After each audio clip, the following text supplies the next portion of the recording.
Hello বন্ধুরা, তোমরা কেমন আছো? আমি ভালো আছি। আজকে তোমাদের সঙ্গে যে রেসিপিটা শেয়ার করব সেটা হচ্ছে মটনের ফ্যাটের ঘুগনি। আস্তে আস্তে তোমরা দেখতে থাকো আমি কিভাবে করি। এখানে প্রথমে আমি মটরটাকে সিদ্ধ করে নিয়েছি। তারপরে এখানে মটনের ফ্যাটটাকে নুন হলুদ মাখিয়ে রেখে দিয়েছি। অবশ্যই আগে পরিষ্কার করে ধুয়ে নেবে, তারপরে নুন হলুদ মাখিয়ে দেয়। তারপরে কী কী নিয়েছি দেখো। এখানে নিয়েছি পেঁয়াজ কুচি, টমেটো কুচি, তারপরে নিয়েছি রসুন বাটা, আদা বাটা, কাঁচা লঙ্কা বাটা আর ধনেপাতা কুচি। আর এখানে শুকনো মশলাগুলো নিয়ে নিয়েছি, যেমন হলো হলুদ গুঁড়ো, ধনে গুঁড়ো, জিরে গুঁড়ো আর লঙ্কা গুঁড়ো। এখানে আমি জিরে, তেজপাতা আর একটা শুকনো লঙ্কা ফোড়নে দিয়ে দিয়েছি। ফোড়নটা একটু ভাজা ভাজা হলে তারপরে আমি দিয়ে দেবো পেঁয়াজ কুচি।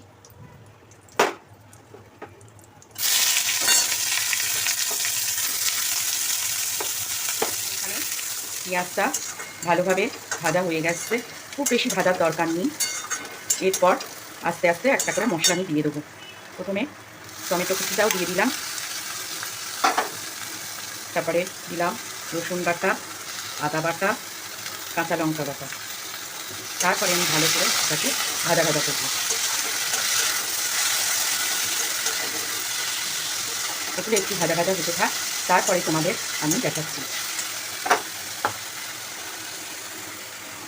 এখানে আমি একটুখানি জল নিয়ে নিয়েছি, তার মধ্যে আমি সব গুঁড়ো মশলাগুলো একটু দিয়ে দেবো, তাহলে এই মশলাগুলো ভালোভাবে জলের সঙ্গে মিশিয়ে দেয়। এটা একটুখানি ভিজিয়ে রেখে দেবো, তারপরে আমি এটা অ্যাড করবো। এখানে আমার পেঁয়াজ টমেটো সমস্ত মশলাটা মোটামুটি ভাজা ভাজা হয়ে গেছে। এখন আমি গুঁড়ো মশলা যে পেস্টটা বানিয়ে রেখেছি সেটা দিয়ে দেবো। এটা দিয়েও ভালো করে মশলাটা কষিয়ে নিতে হবে। খানিকটা কষিয়ে নিয়ে তারপরে দেখাচ্ছি কী করতে হবে। এখানে আমার মশলাটা অনেকটাই ভালোভাবে কষে এসেছে, তার মধ্যে দিয়ে দিলাম লবণ স্বাদ মতো দেবে, আর সামান্য একটুখানি জল দিয়ে আমি আবারও একটু ভালো করে কষিয়ে নিতে চাই। মোটামুটি ভালোই কষে গেছে। এইবার আমি দিয়ে দেবো মটনের ফ্যাটগুলো, তারপরে একটু দিয়ে ভালো করে কষিয়ে নিতে হবে।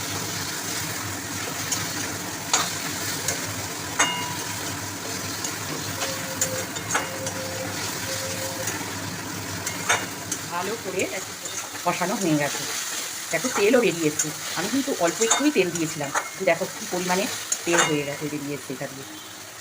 এবার আমি সিদ্ধ করা ঘুগনিটা দিয়ে দিলাম। এটা দিয়েও ভালো করে নাড়াচাড়া করে নিতে হবে।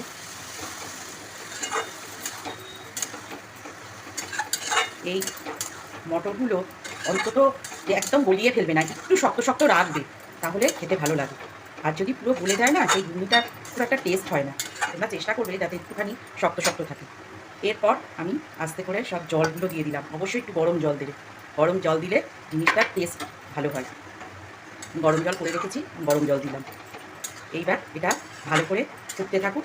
তারপরে আমার ঘুগনিটা ভালোভাবে ফুটে গেছে। এখন আমি এতে দিয়ে দেবো সামান্য টেস্টে ব্যালেন্সের জন্য চিনি আর গরম মশলা। তারপরে ভালো করে নাড়িয়ে চাড়িয়ে নেব। আমরা একটু ঘুগনিটা মানে গ্রেভি গ্রেভি পছন্দ করি, অনেকে আবার একটু শুকনো পছন্দ করে, তারা সেইভাবেই রাখবে। তারপরে দিয়ে দেবো ধনেপাতা কুচি। এখানে আমার রেডি হয়ে গেল মটনের ফ্যাটের ঘুগনি। তোমরা অবশ্যই বন্ধুরা একবার বানিয়ে দেখবে, খুব টেস্টি হয় খেতে।